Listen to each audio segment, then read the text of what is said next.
على سيدنا محمد وعلى آله وصحبه وبارك وسلم والحمد لله رب العالمين.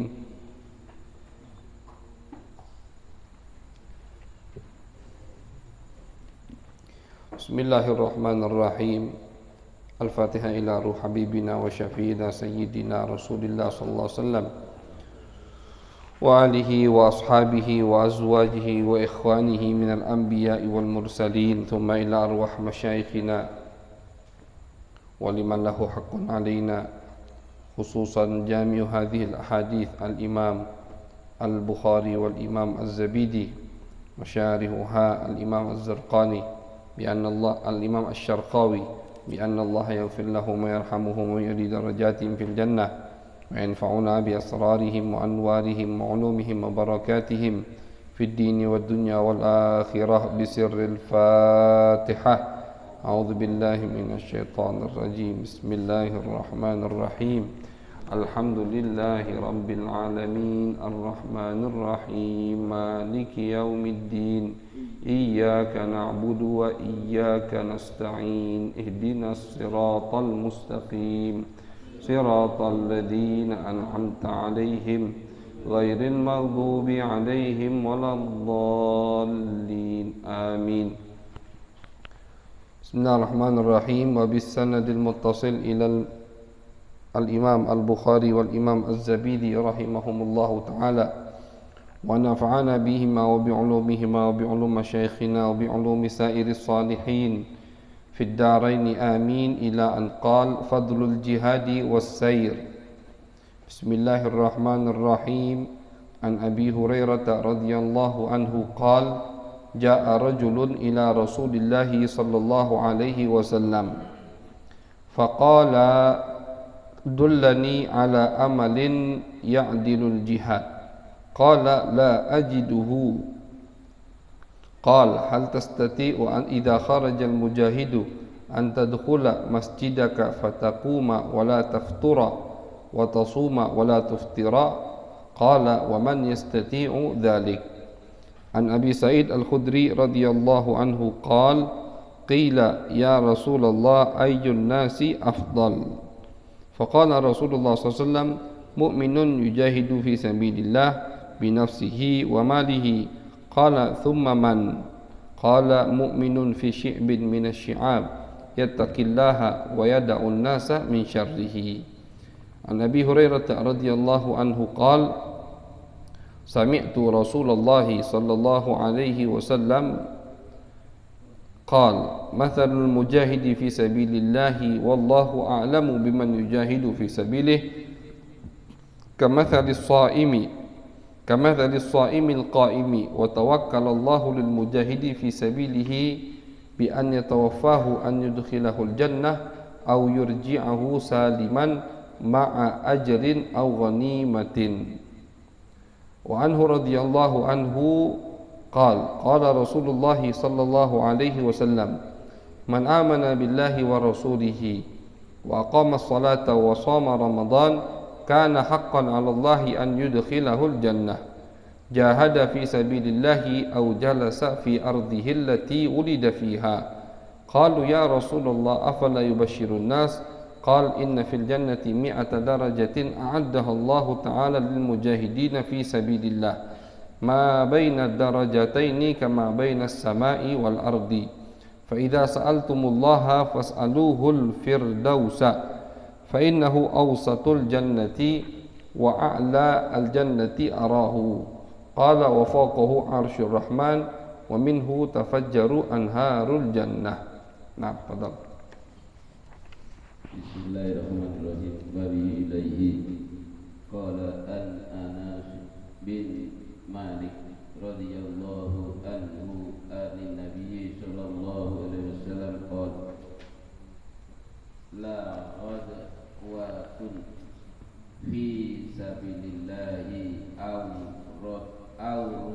rawhatun khairun minad dunya wa ma fiha.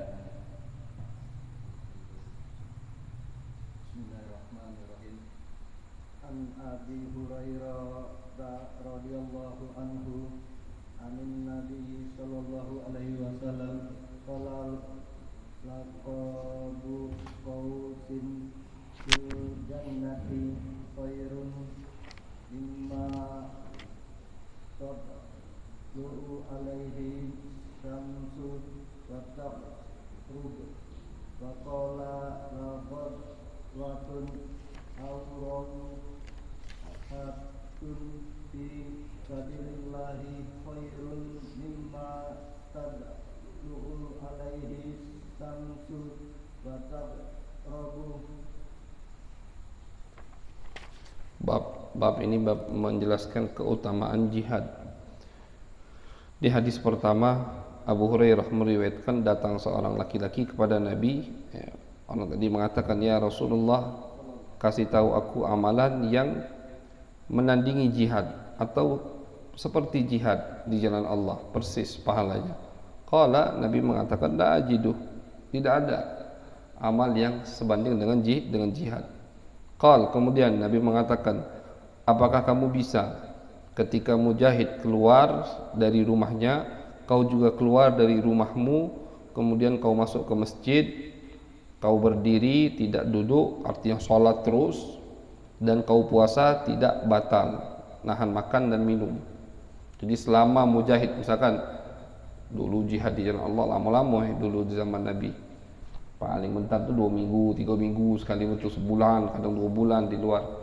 Nah selama itu bisa tidak kau di masjid, tidak pulang ke rumah, sholat tanpa makan dan minum, tidak mampu. Nah, berarti kata Nabi tidak bisa, tidak ada amal yang menandingi jihad. Sahabat lain bertanya kepada Rasulullah, ya Rasulullah, ayyun nas afdal, manusia apa yang paling mulia? Mukmin, kata Nabi, yujahid fi sabilillah, mukmin yang berjihad di jalan Allah binafsihi wa mali. Kalau kemudian dia katakan, ya Rasulullah, kemudian siapa? Kata Nabi, kemudian orang mukminun fi syi'bin minasyi'ab, orang yang menyendiri di satu lembah dari lembah yang ada, yattaqillah, dia menyendiri di tempat tersebut untuk taat kepada Allah, bertakwa kepada Allah dengan mengamalkan amal ibadah dan menjauhi orang agar tidak kena dari perbuatan jeleknya. Hadis ini ulama mengatakan dalil daripada adanya uzlah. Uzlah ini hadisnya. Ya, uzlah jadi menyendiri. Dan menyendiri itu tidak harus di hutan, tidak harus di lembah, tidak harus menyendiri itu di rumah kita bisa menyendiri. Bahkan sebagian habaib banyak yang menyendiri dalam kamarnya, tidak keluar. Ada yang tidak keluar belasan tahun, ada yang tahunan tidak keluar, menyendiri, uzlah. Fadilahnya besar. Uzlah itu ulama ada 2 yang uzlah. Gaya ulama atau praktek ulama uzlah ada 2. Ada yang uzlah, kemudian setelah uzlah beliau keluar sampai meninggal tidak uzlah lagi. Ada yang tidak, ada yang dakwah dulu, di akhir hayatnya baru uzlah. Itu 2. Yang pertama, contoh yang terkenal Habib Abu Bakar Segaf Gresik, itu beliau uzlah dulu 13 tahun, tidak uzlah, tidak keluar, akhirnya dikeluarkan oleh Al-Habib Muhammad bin Idrus Al-Habsyi, Surabaya juga, suruh keluar, barulah beliau dakwah sampai meninggal. Ada yang tidak, ada yang uzlahnya di akhir hayatnya. Jadi setelah ini wali, ini orang alim dakwah, menyebarkan agama macam-macam selesai, kayak tugasnya sudah selesai, beliau uzlah sampai wafat.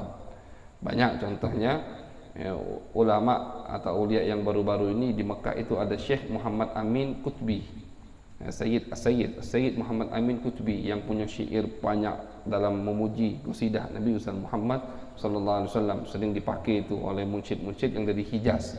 Syair beliau Sayyid Muhammad Amin Qutbi, beliau ini di akhir hayatnya uzlah, tidak ketemu, tidak nemuin orang sama sekali. Contoh ulama besar Al-Imam As-Suyuti. Al-Imam As-Suyuti diriwayatkan di akhir hayatnya uzlah. Al-Imam Al-Ghazali kalau tidak salah disebutkan di akhir hayatnya uzlah setelah beliau debati Mu'tazilah, setelah beliau goncangkan dunia kelompok sesat, kemudian beliau uzlah. Beliau uzlah sampai beliau wafat, dan diriwayatkan di dalam uzlah itulah beliau mengarang kitab Ihya Ulumuddin. Nah, jadi ulama dalam uzlah ada 2, ada yang sebelum terjun ke dakwah, ada yang setelah terjun ke dakwah kemudian uzlah. Dan dua-duanya jelas uzlah itu para aulia, para sufiyah, arbabus suluk, mereka mencatat syarat-syarat uzlah. Syarat uzlah itu yang pertama harus izin dari guru. Syarat uzlah bukan sekendak dewek, pengen uzlah lagi, masuk bilik seminggu tak metu. Itu moodnya lagi tak pengen ketemu orang. Habis itu moodnya lagi segar, majelas kelakar, nongkrong ya, main gab lagi, mood lagi tak teman, masuk lagi. Bukan mood-moodan. Itu amar, perintah. Dan harus izin guru, harus izin guru. Jadi gurunya ngizini uzlah, masuk uzlah. Gurunya nyuruh keluar, keluar. Seperti tadi Habib Abu Bakar, itu gurunya Habib Muhammad bin Idris Al-Habsyi. Disuruh keluar, keluar akhirnya. Udah waktunya inti untuk dakwah. Jadi bukan dilandasi oleh hawa nafsu berarti. Kalau dilandasi oleh hawa nafsu, kapan dia pengen dia uzlah, kapan dia pengen dia keluar, tidak. Harus syarat guru. Jadi guru lihat, oh ini orang, ini murid, waktunya uzlah kata guru. Tapi kalau kata guru tidak, bukan uzlah sekarang, metu dakwah. Jadi syarat pertama itu harus ada guru. Kemudian syarat termasuk syarat uzlah, kata ulama, jangan sampai dia di dalam uzlahnya pikirannya kemana-mana. Orang yang uzlah itu kan tidak ketemu dengan istrinya, tidak ketemu. Kalau masih ada syahwat, masih ada keinginan, kebutuhan untuk berhubungan dengan istrinya, berarti belum waktunya uzlah. Belum waktunya uzlah. Jadi bukan uzlah, tapi di dalam uzlah pikirannya kemana-mana. Nah itu sama bohong. Jadi uzlah harus pikirannya bersih, baik yang berkaitan dengan syahwat, syahwatul faraj, kemaluan, atau syahwatul batan, perut. Kuat nahan lapar. Jangan kaget uzlah, tak kuat nahan lapar. Nah, berarti belum siap untuk uzlah. Jadi uzlah itu bukan sembarangan. Dan ulama mengatakan, ulama sufiyah, uzlah itu bisa kita terapkan sekarang. Dan tidak mesti kita terapkan uzlah dengan kita menyendiri, tidak ketemu dengan orang. Tidak mesti. Memang itu uzlah yang ma'ruf, yang masyhur, memang yang terkenal, yang dipraktekkan oleh kebanyakan ulama, yaitu uzlah menyendiri, tidak ketemu orang sama sekali. Cuma zaman sekarang, walaupun kita ketemu orang, bisa kita uzlah dengan uzlah maknawi, kata ulama. Apa itu? Ya menjaga hati kita. Kita tidak sibuk ngurusi urusan wong. Tidak usah, apalagi yang di grup-grup WhatsApp itu, tidak usah diagui. Kadang orang itu habis waktunya sama grup WhatsApp, ngurusi grup, satu grup dibaca. Banyak yang lapor, Ustaz, maco tadi di grup WhatsApp buat hati kesel. Salah dewek, ngapa baca grup WhatsApp? Tidak usah dibaca grup WhatsApp. Kalau ada yang innalillah baru baca, ada yang meninggal, udah itu. Jadi grup WhatsApp itu cuma untuk kita jadikan fungsi biar tahu siapa yang meninggal hari ini, udah. Sisanya orang mau komentar ini, komentar itu, yang komentar di grup WhatsApp itu rata-rata pengecut. Yang komentar di grup WhatsApp rata-rata pengecut, karena cuma bisa komentar, bukan komentar langsung di depan wong. Jadi itu termasuk uzlah. Coba praktekkan grup WhatsApp, status WhatsApp, coba praktekkan. Tak kita jingoi, tentram hidup kita. Praktekkan berapa hari, tak usah diagoi grup WhatsApp, tak usah kita agoi status di WhatsApp. Kadang orang itu nunggunya nanti status wong, muncul status dijingok langsung. Muncul status dijingok, coba tak usah dijingok, tak usah ditoleh. Kecuali grup Jalsal Malikiyah, toleh lah. Baru jingok. Grup yang lain tak usah dijingok. Bahkan bisa sekarang kan peraturannya grup itu dinonaktifkan pemberitahuannya, bisa. Jadi kita pilih grup-grup yang memang kita pengen ada pemberitahuan, kita tahu. Selain itu tidak usah kita aktifkan, nyibukkan diri kita. Itu makna uzlah. Itu makna uzlah, walaupun belum. Jadi uzlah sogir lah, uzlah kecil, belum uzlah besar. Wallahu alam uzlah besar itu datang atau tidak untuk kita. Dan Nabi besar Muhammad sallallahu alaihi wasallam beliau menyebutkan nanti di akhir zaman, di akhir zaman itu akan ada satu zaman yang mana kata Nabi, barang siapa yang ingin selamat dengan agamanya maka mengharuskan dirinya untuk menyendiri uzlah dengan makna uzlah beneran. kata Nabi, ke gunung atau dia ke gua, kata Nabi. Ya. Kalau tidak dia uzlah, maka dia akan mendapatkan murka dari Allah. Na'udzubillah. Jadi kata Nabi, akan ada di akhir zaman masa yang mana mengharuskan orang untuk uzlah. Untuk uzlah, mau tak mau. Kalau dia tidak uzlah, dia akan mendapatkan murka dari Allah Subhanahu wa ta'ala. Kata Nabi, bisa jadi murka dari Allah melalui istri dan anaknya, bisa jadi melalui orang tuanya, tuntutan dari anak istri sehingga mengharuskan dia menerima uang yang haram. Jadi jangan kita gara-gara anak bini mau tak mau kita akhirnya ngelaju ke duit yang haram. Jangan, biarlah mereka lapar, lapar di dunia, tak lapar di akhirat. Putri Dhunnun al-Misri atau dengan putri Abu Hatim al-Asam itu setiap abahnya mau pergi cari duit di pagi hari dibuntuti sama putrinya. Dibuntut itu bukan mesen macam-macam. Kalau budak zaman sekarang kan buntuti kakek balik bawa ini, belum dapat duit ayahnya. Lah banyak pesanannya, stres.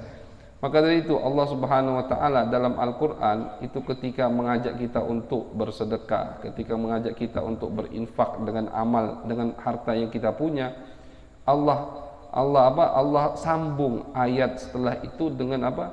Bahwasanya ketahuilah bahwasanya istri dan anak kalian adalah fitnah. Al-Imam Asy-Sya'rawi beliau mengatakan, kenapa yang Allah sebutkan istri dan anak? Setelah Allah membahas dunia, setelah Allah membahas menganjurkan kita untuk infak, untuk kita bersedekah, untuk kita mengeluarkan zakat. Karena kata Imam Sya'rawi, bini sama anak inilah yang buat laki, buat bapak itu kadang pelit. Kadang kata Imam Sya'rawi, seorang laki-laki itu bisa dia nahan lapar, tapi dia tak bisa nyingok anak bininya lapar. Kadang bapak itu bisa dia pakaian yang biasa, tidak pakai perhiasan, tidak pakai aksesoris yang mahal-mahal, tapi bininya ngerotok kalau tidak dibelikan emas. Aku malu sama kawan aku, ini nak arisan, nak kondangan, macam-macam. Jadi kadang seseorang itu terbebani oleh istri dan anaknya. Oleh karena itu Allah setelah membahas, kalau tidak salah itu di surat At-Taghabun atau surat At-Talaq gitu, akhir ayat. Di juz 27-28an, i'lamu annama amwalukum wa auladukum fitnah. Apa ayat yang lain, inna min azwajikum auladikum aduwwan lakum, kata Allah. Di antara istri dan anak kalian itu adalah musuh kalian, kata Allah. Hati-hati.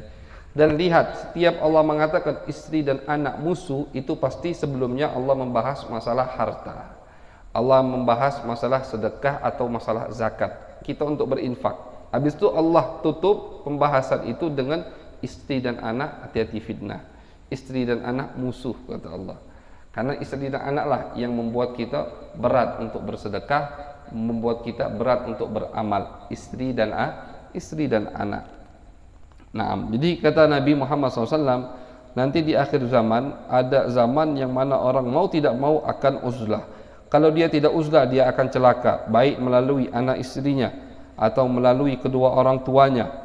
Nah, jadi Abu Hatim tadi, cerita lanjut, Abu Hatim tadi setiap pagi dia mau kerja diikuti sama putrinya. Kata putrinya, ya abati nasbiru ala harril ju' fid dunya wala nasbiru ala harri nari jahannam. Wahai abah, ayah, ini pesan anaknya yang luar biasa, putri yang saleh. Bah, kami sabar dengan panasnya, dengan perihnya lapar di dunia, tapi kami tidak sabar dengan panasnya api neraka jahannam. Artinya pesan dari anaknya, kalau abah tidak dapat rezeki yang halal, tidak apa-apa pulang, tidak bawa apa-apa. Oh, ini luar biasa. Putri yang salihah menyupport orang tuanya untuk tetap di jalan Allah Subhanahu wa ta'ala. Kemudian kata Nabi, fa illam yakun abawaka, kalau bukan dari orang tuanya maka dari kerabatnya dia akan celaka. Bagaimana ya Rasulullah celaka dari anak, istri, orang tua, kerabat? Kata Nabi, yu'ayyirunahu bidiqil ma'isyah. Mereka, anak istri atau orang tuanya atau kerabatnya akan menghina dia atau menekan dia atas susahnya kehidupan yang dia lalui. Kita ni susah hidup, kita ni tak makan, kita ni makan lauk tak lemak, kita ni ini, kita ni tak pernah belanja, kita ni tak pernah ke mall.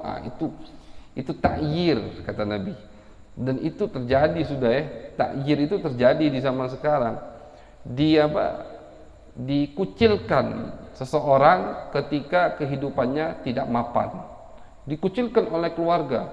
Jadi ketika orang itu miskin dikucilkan, dihina, disindir-sindir. Kenapa? Tidak mapan hidupnya. Na'udzubillah. Itu orang sudah disebutkan oleh Nabi Muhammad sallallahu alaihi wasallam. Fa inda dzalik yuridu nafsahul mawarid allati tahliku fiha nafsuh.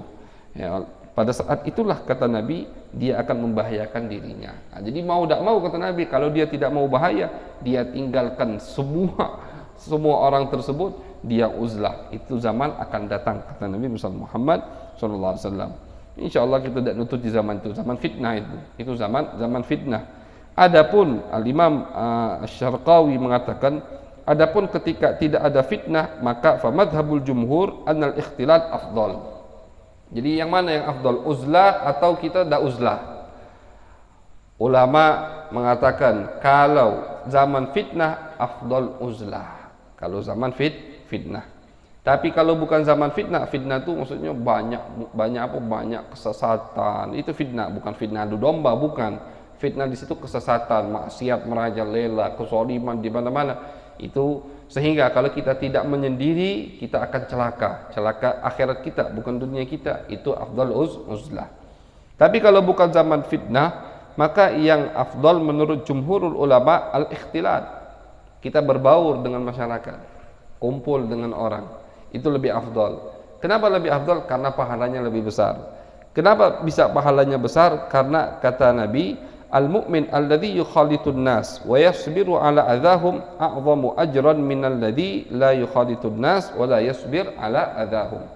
Kata Nabi, seorang mukmin yang berbaur dengan masyarakat, berbaur dengan manusia, kemudian dia sabar dengan gangguan, dengan cacian, dengan macam-macam kan, kalau bergaul dengan orang itu macam-macam gangguan, dia sabar, itu kata Nabi pahalanya lebih besar daripada orang yang tidak berbaur karena dia tidak sabar. Jadi kalau tidak lagi ada fitnah, tetap berbaur itu yang lebih afdal. Dan apalagi kalau berbaur tadi kumpul ke majlis taklim, ke majlis ilmu, itu jelas lebih afdal daripada uzlah. Karena termasuk syarat uzlah, orang itu harus mempunyai ilmu. Itu syarat uzlah. Tidak boleh uzlah tapi hukum salat masih belum paham. Itu percuma. Uzlah terjadi di Bani Israel, diceritakan sama Nabi. Ada seorang ahli ibadah di Bani Israel, di gua dia ibadah. Datanglah seorang alim, alim sufi yang lagi keliling-keliling, mampir ke gua itu. Ditanya berapa tahun dah ente ibadah? Aku udah ibadah 50 tahun. Uzlah. Kata wong Bani Israel ini, dicerita di Bani Israel. Di samping tempat dia uzlah itu, dia membawa keledai betina. Ditanya sama orang ini, keledai buat apa? Kau kan uzlah. Kata dia, kalau syahwat aku lagi datang, aku lampiaskan ke keledai itu. Jadi dia lampiaskan syahwatnya ke binatang. Tak tahu itu tak boleh. Uzlah. Jadi selama 50 tahun dia uzlah, dia melakukan maksiat terus. Kenapa? Karena tidak ada ilmu. Jadi ulama mengatakan syarat uzlah juga, ini syarat termasuk yang paling wajib juga, harus punya ilmu. Tahu dia ilmu syariat, ini halal, ini haram, ini batal, ini tidak, baru dia boleh uzlah. Jadi intinya memang harus izin guru. Guru, ini budak ini Safina lagi belum belajar, ada uzlah dulu, belajar dulu itu. Ini sudah kelas tinggi dan uzlah baru itu. Intinya semua harus pakai guru. Jadi diarahkan sama guru. Al-Imam Abdul Wahhab Asy-Sya'rani, beliau mempunyai kitab Al-Uhud Al-Muhammadiyah, Al-Uhud Al-Muhammadiyah. Di situ beliau sebutkan maqam-maqamat, sebutkan kedudukan seorang murid, orang yang ingin dekat kepada Allah Subhanahu wa taala. Beliau sebutkan banyak kedudukan. Di setiap akhir bab yang beliau sebutkan, beliau pasti mengatakan, dan ini harus pakai guru. Wala budda li hadza min syaikhin salikin arifin. Macam-macam. Inti mau dapat makam ini harus ada guru. Habis itu bab setelahnya, bab misalkan meninggalkan maksiat hati, ente pengen ini, harus pakai guru. Bab setelahnya, bab misalkan bagaimana dekat dengan Nabi, ente pengen ini, harus ada guru. Semua bab beliau tutup, harus ada guru. Nah, itulah gunanya kita mondok atau kita berguru. Kalau belajar cuma terjemahan bisa, kalau ini bahasa Arab diterjemahi bisa, kalau mungkin lebih pintar dia nguraikannya. Orang yang pintar ngomong, cuman tarbiyahnya di mana? Ittisal di mana? Bersambungnya ittisalur ruhi di mana? Kalau yang gurunya cuman Google, kalau yang gurunya cuman Google, gurunya cuman YouTube, nyambungnya dari mana? Itu harus musyahadah, harus musahabah, harus mulazamah. Itulah fungsi dari belajar bertahun-tahun. Fungsinya di situ. Naam, fadhal. An Anas bin Malik radhiyallahu anhu an Nabi sallallahu alaihi wasallam qala law anna imra'atan min ahli al-jannah ittala'at ila ahli al-ardi la adha'at ma bainahuma wal mala'athu rihan wa la nasifuha ala ra'siha khairun min ad-dunya wa ma fiha.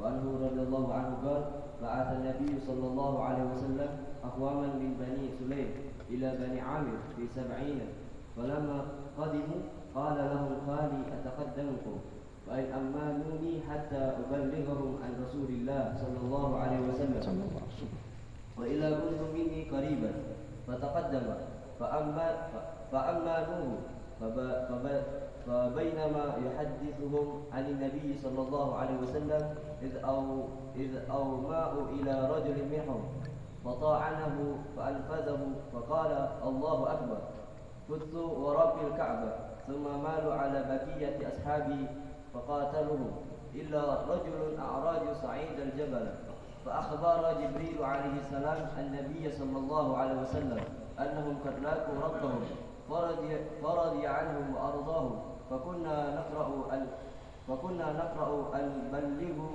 قومنا أن قد لقينا ربنا فرضي عنا وأرضانا ثم نسيخ بعد فدعا عليهم 40 صباحا على رعل وذكوان وبني لحيان وبني قصية الذين عصوا الله ورسوله صلى الله عليه وسلم.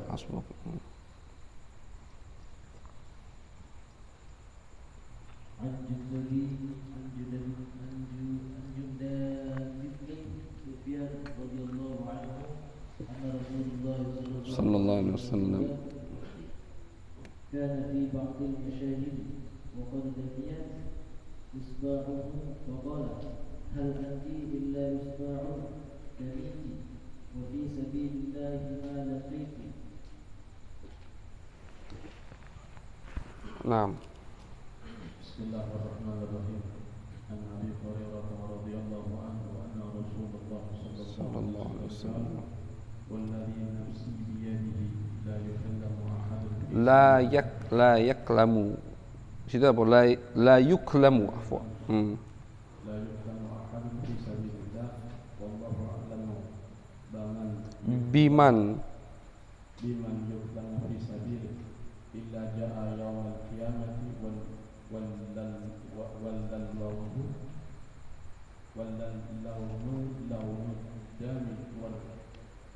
والريح ريح المسك. نعم حسبه.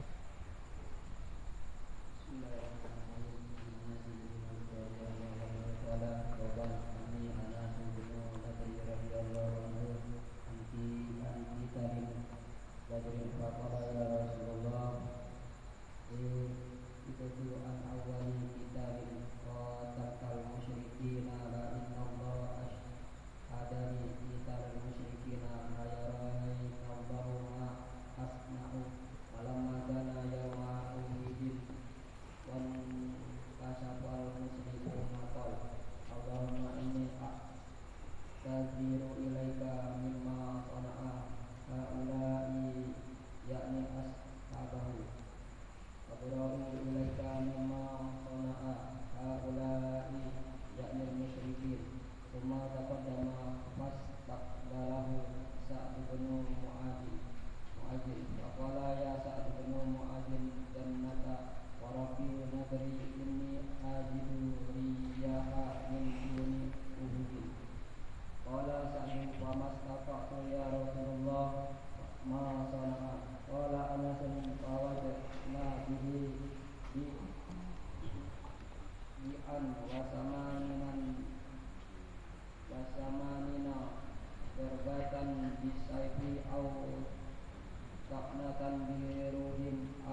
qutila wa qad asanu bil musyrikun fama arafahu ahadun illa ukhtahu dimana dibana Hasbuk.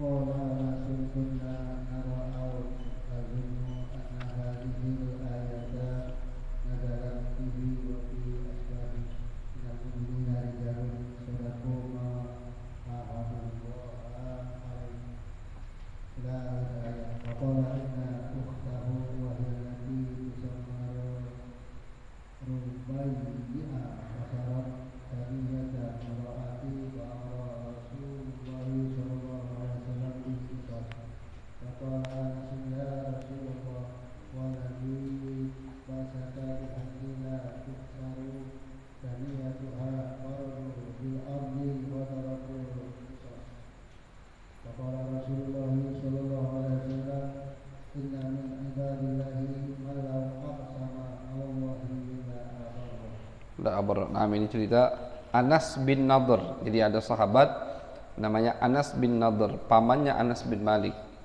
Anas bin Nadhr ini beliau tidak hadir di peperangan Badar. Karena seperti yang kita ketahui, peperangan Badar itu Nabi tidak niat untuk berperang.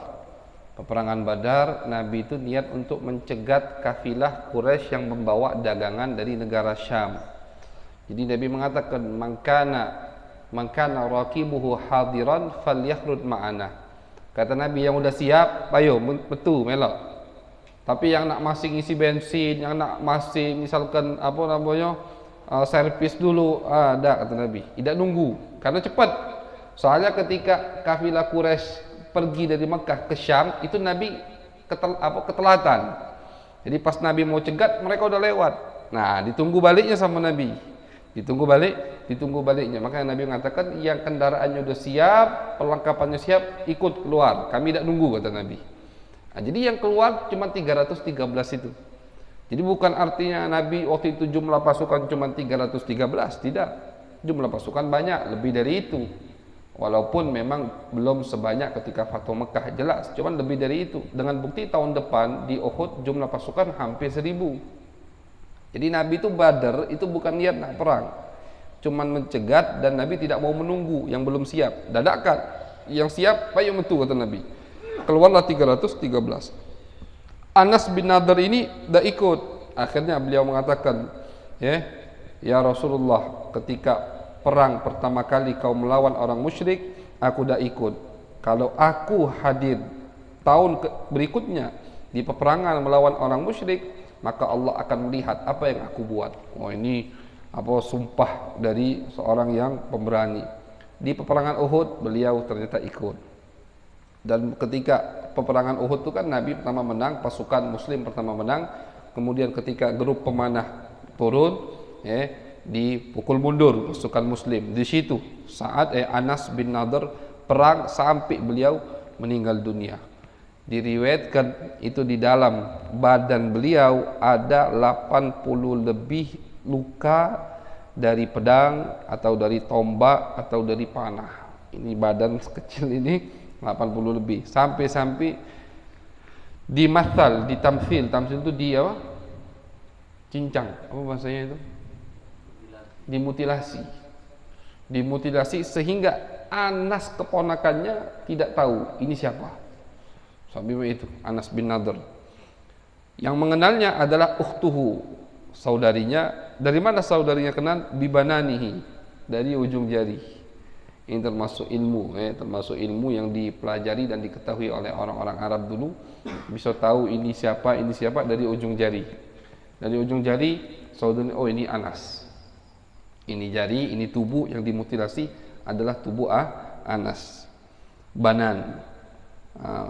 La uqsimu biyaumil qiyamah bala qadirina ala an nusawwiya banana. Di Al-Qur'an Allah sebutkan ketika orang-orang musyrik tidak percaya dengan padang mahsyar, ketika orang-orang musyrik tidak percaya dengan adanya kebangkitan, kata Allah, bala qadirina ala an nusawwiya banana. Kata Allah, kami ini mampu untuk menyempurnakan kembali tubuh kalian dari ujung jari kalian, kata Allah Subhanahu wa taala. Tak tahunya itu Anas bin Nadhr. ketahuan dari ujung jarinya.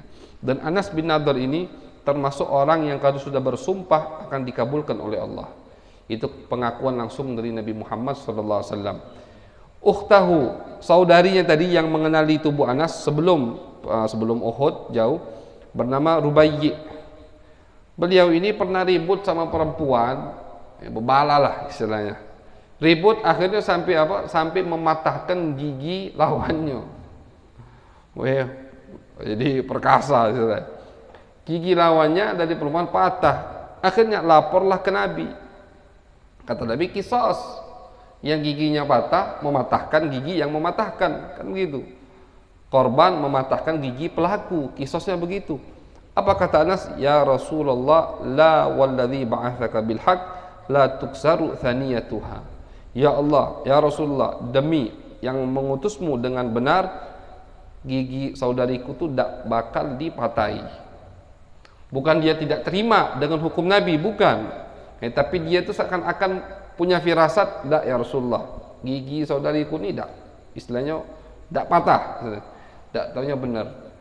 Si korban setuju menerima dengan apa? Dengan al-arsh. Al-arsh itu maksudnya damai tapi dibayar. Jadi kan kalau orang kisos itu tidak mesti kisos. Ketika keluarga korban setuju tidak kisos dan sepakat untuk menerima bayaran dari pelaku, boleh dibayar. Boleh dibayar dengan jumlah yang disepakati oleh ulama fikih. Ternyata keluarga korban perempuan yang giginya dipatahkan tadi setuju dengan damai dan setuju dengan dibayar harga gigi berapa. Itu dibayar. Nabi ucapkan langsung, kata Nabi, inna min ibadillah man law aqsama 'alallahi la abarrah. Kata Nabi, ada sebagian dari hamba-hamba Allah kalau dia udah sumpah pasti dikabulkan oleh Allah. Kan tadi Anasnya ngomong, ya Rasulullah, demi Allah giginya tidak bakal dipatahkan. Tidak tahu dikabulkan oleh Allah Subhanahu wa taala. Naam. Fadhil.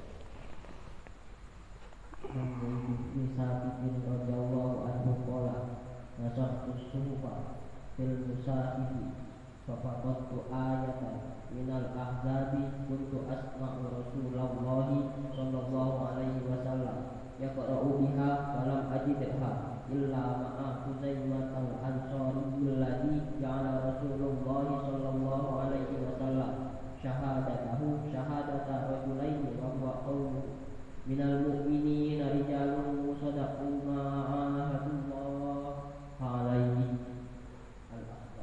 Anil Bara'i radhiyallahu anhu qala an-nabi sallallahu alaihi wasallam rajulun muqanna'un bil hadid faqala ya Rasulullah uqatilu wa muslimu qala aslim thumma qatil wa aslama thumma qatala fa qutila faqala Rasulullah sallallahu alaihi wasallam amila qalilan wa ujira kathiran. Hasbuk. Aduh.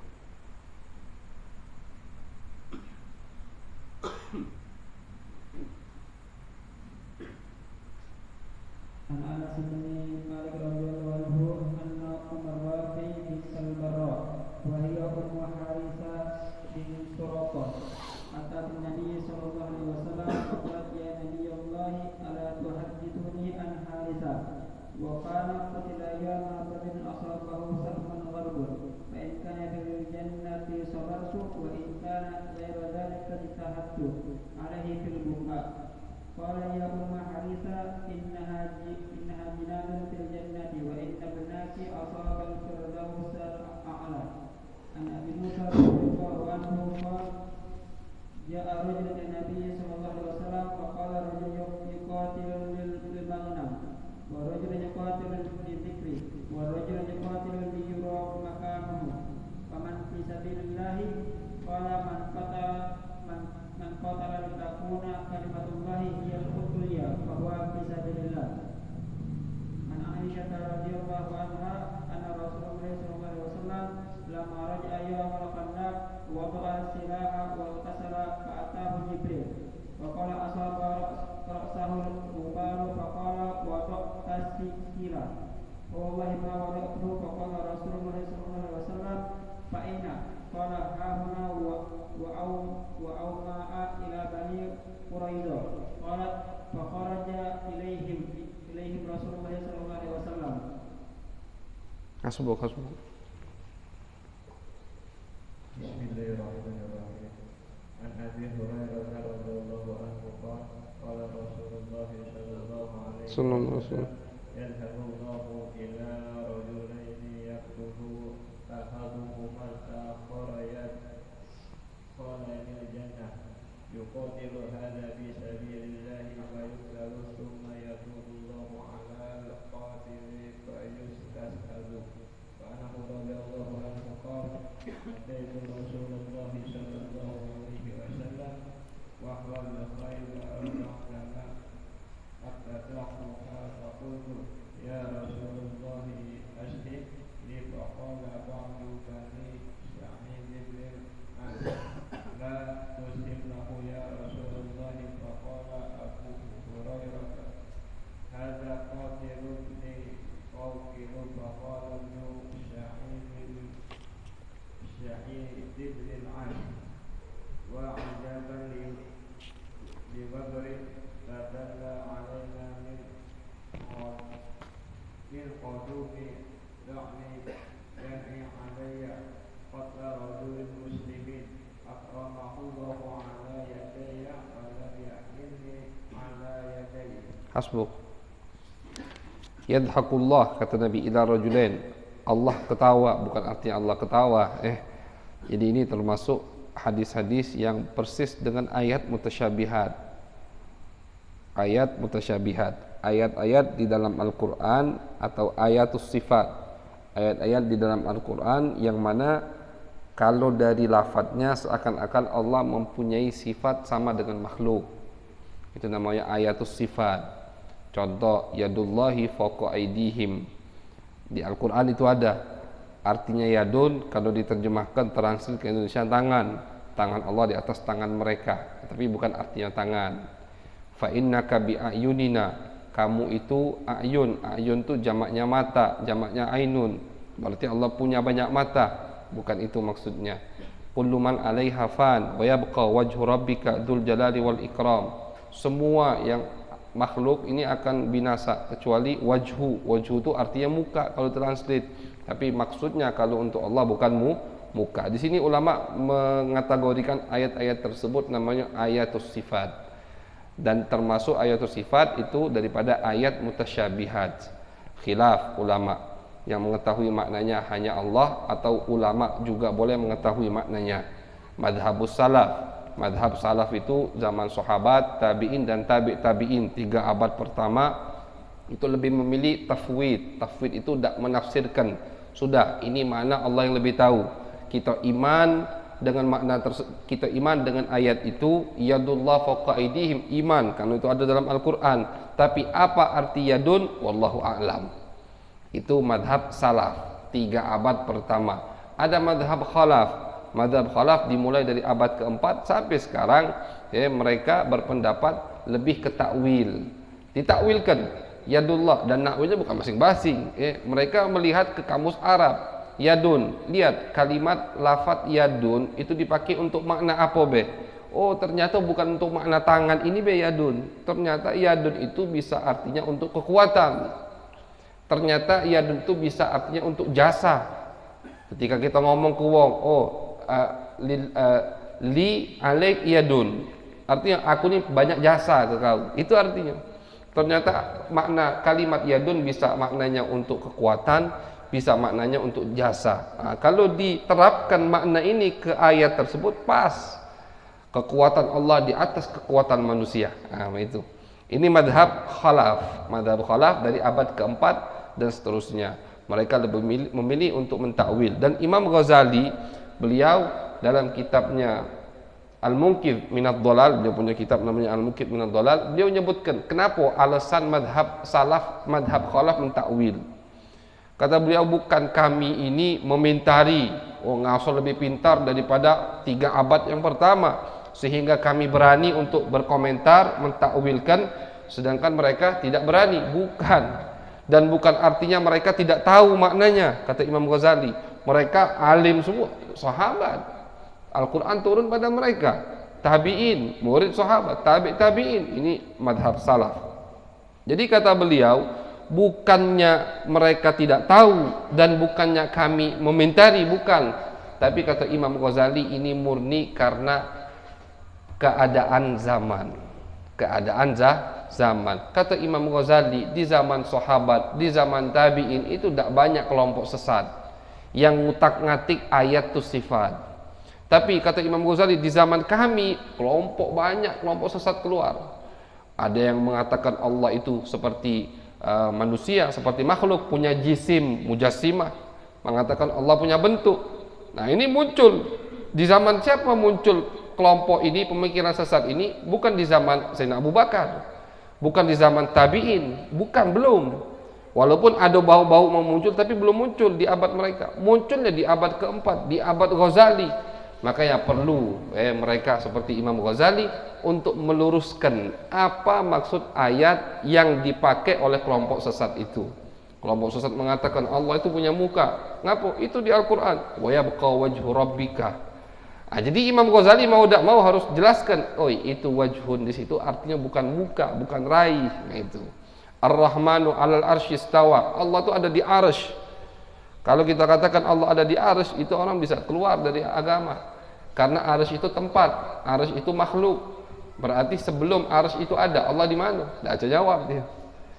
Dan kalau Allah butuh dengan tempat, sama dengan makhluk. Sedangkan Allah katakan di Al-Quran, laisa kamitslihi syai'un wa huwas samiul basir. Allah itu tidak katik mirip dengan siapapun. Makhluk butuh dengan tempat, Allah tidak butuh dengan tempat. Allah di mana?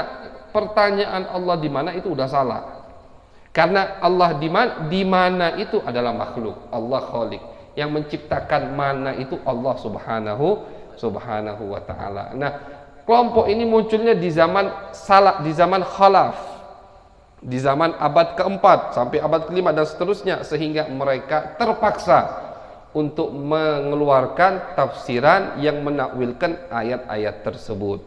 Sedangkan abad pertama, kedua, ketiga, mazhab salaf itu tidak katik dorongan, tuntutan untuk mereka menyebutkan takwilannya, sehingga mereka tidak mau minteri Allah subhanahu wa ta'ala. Jadi tidak kalah masing-masing tafsir. Mirip dengan ayat-ayat sifat itu ini hadis kita ini, yadhakullah, di hadis juga banyak.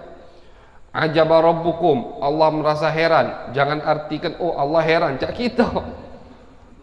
Orang yang heran itu yang tidak tahu terjadi, oh heran. Kalau nggak tahu, tidak ada heran, kan itu.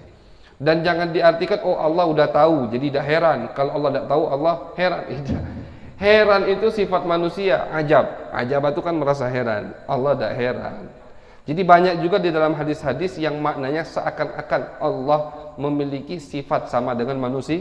Ini diantaranya hadis ini.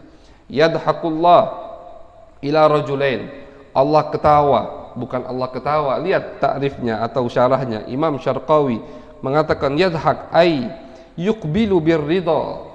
Allah senang, Allah menyambut mereka dengan apa? Dengan gembira. Jadi bukan artinya Allah ketawa. Kalau ketawa kan berarti punya muka, punya mulut, itu ketawa. Nauzubillah min dzalik. Siapa yang Allah senangi Allah sambut dengan gembira dua orang ini? Kata Nabi, dua orang ini padahal saling bunuh dulunya di dunia.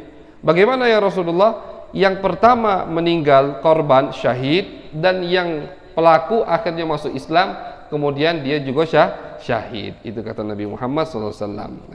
Naam, fadhil.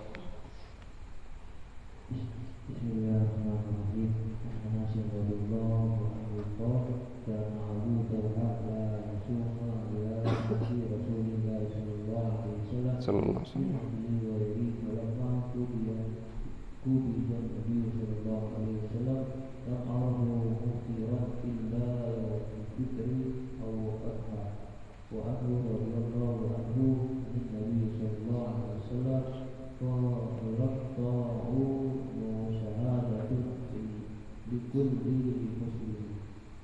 Hasbuk.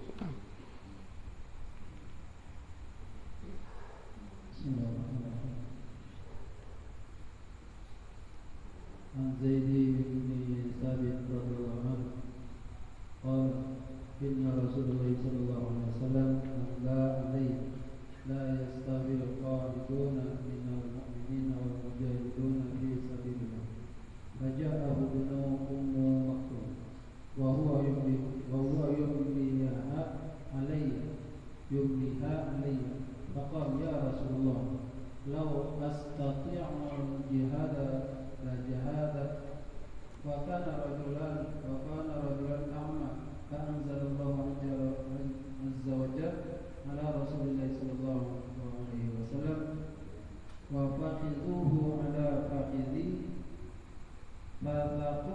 فثقلت علي حتى خفت أن ترد فخذي ثم سري عنه فأنزل الله عز وجل غير أولي الضرر. حسبك.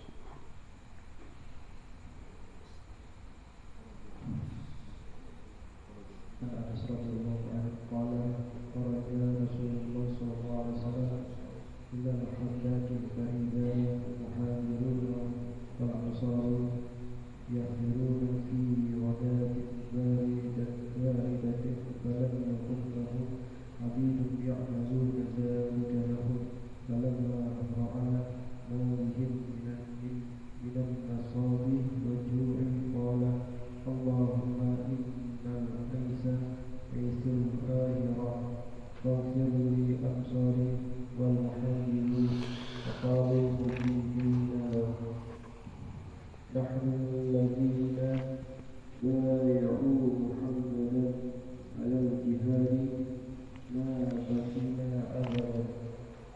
وعنه في رواية أنهم كانوا يقولون نحن الذين بايعوا محمدا على الإسلام ما بقينا عبدا وهو يجيبهم اللهم لا خير إلا خير آخرة فبارك في الأبصار والمحاجر.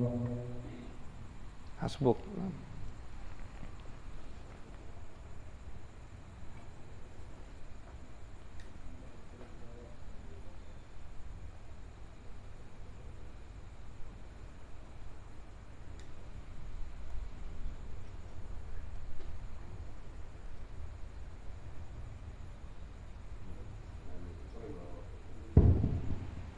Anil Bara. Naam.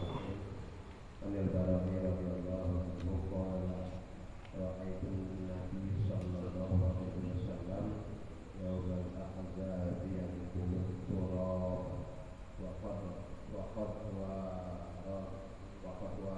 turabu bayadha batnihi wa huwa yaqul laula anta ma tadayna wala tasaddaqna wala sallina وأنزل سكينة علينا وثبت الأقدام إنا لاقينا إن الأولى قد بغوا علينا إذا أرادوا فتنته آبينا. عن أنس رضي الله عنه عن النبي صلى الله عليه وسلم كان في غزاة فقال إن أقواما بالمدينة خلفنا ما سلكنا شئبا ولا واديا إلا وهم معنا فيه حبشهم الحزن. Hasbuk. Bismillahirrahmanirrahim. An Abi Sa'id radhiyallahu anhu qala sami'tu Rasulullah sallallahu alaihi wasallam yaqulu man qama yawman fi sabilillahi ba'adallahu wajhahu 'anil nari sab'ina qariba.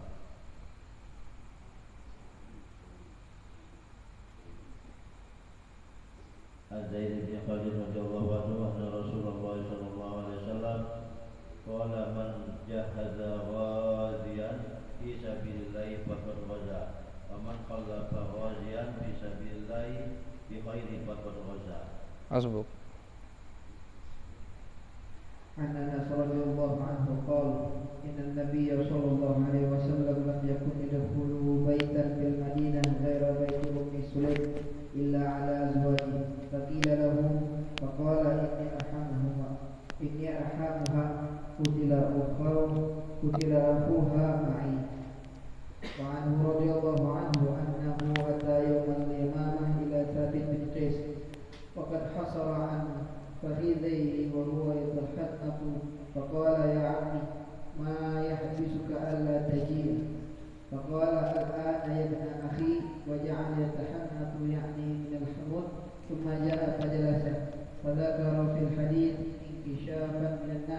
فقال هكذا عن وجوهنا حتى نضارب القوم ما هكذا كنا نفعل مع رسول الله صلى الله عليه وسلم بئس ما عملكم أقرانكم.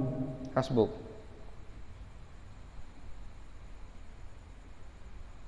Jabir radhiyallahu anhu qala qala Rasulullah sallallahu alaihi wasallam man ya'tini bihi bari Bi khabaril bi khabari yaumi yaumal ahzab faqala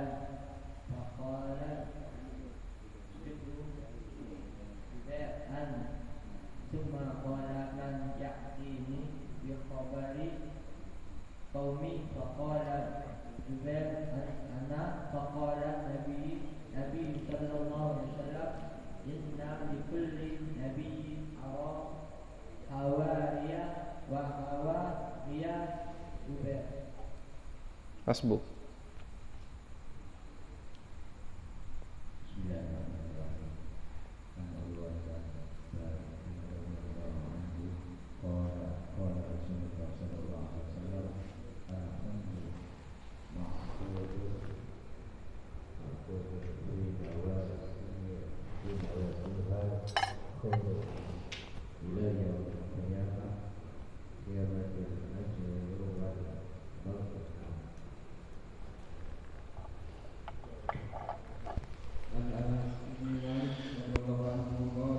Qala Rasulullah sallallahu alaihi wasallam Sallallahu alaihi wasallam. Al-barakatu fi nawasil khair. An Abi Hurairah radhiyallahu anhu qala Nabi sallallahu alaihi wasallam man tabasa farasan fi sabilillah imanan billah wa tasdiqan bi wa'di fa inna shiba'atu wariyatu wa rawsahu wa bulatu fi mizanihi yawmal qiyamah. Hasbuk. Manihtabasa farasan fi sabilillah. Ini keutamaan yang punya kuda dari Nabi. Barang siapa yang ihtabas itu menyiapkan kuda. Jadi kalau dia punya duit, punya lahan, tidak apa, punya kuda. Niatkan ini untuk jihad di jalan Allah. Wallah alam siapa yang makinya, kan itu. Yang penting niatkan. Pahalanya kata Nabi, fa inna shiba'ahu, bukan syaba'ahu, bikasril mu'jamah. Apa yang dia makan, wariyahu, apa yang dia minum, warauthahu, kotorannya, wabaulahu, kencingnya, itu kita dapat pahala Allah. Jadi makannya kita dapat pahala, minumnya kita dapat pahala, kotorannya, kencingnya. Itu kuda kalau kita bukan kita pakai ihtabas itu mengurung, bukan artinya mengurung, maksudnya nyimpan, ngingon, nyiapkan kuda untuk jihad di jalan Allah. Niatnya untuk jihad di jalan Allah, tidak mesti dia makinya. Wallah alam siapa yang makinya. Itu termasuk pahala orang yang mempunyai kuda. Al khail, kata Nabi, ma'kudun fi nawasihal khair ila yaumil qiyamah. Khail itu, kuda itu di kepalanya ada kebaikan terus, kata Nabi, sampai hari kiamat. Nah, jadi itu fadilah orang yang mempunyai khail. Al barakah fi nawasil khail, keberkahan itu kata Nabi ada di kepalanya kuda. Nah, betul. Al-Sa'id radhiyallahu anhu qala kana billahi wa tasdiqan bi wada'i fa inna shiba'ahu wa riyahu wa ramsahu wa bulahu fi mizani yawmal qiyamah. Al-Sa'id radhiyallahu anhu qala kana lin nabi fiha idina salatu yuqalu lahu dukhayfu aw dukhayf. Al-Mu'adz radhiyallahu anhu qala kuntu rifqa nabiyyi ala hima yuqalu lahu Zubayr faqala ya Mu'adz wa hal tadri ma haqqullah ala ibadihi masalah al-hadits wa qad taqaddam. Hasbuk.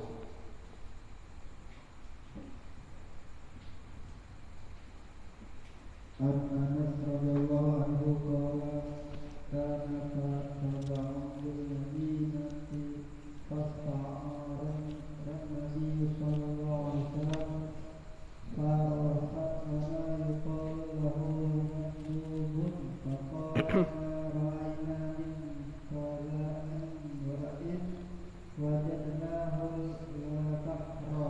Hasbuk. Bismillahirrahmanirrahim.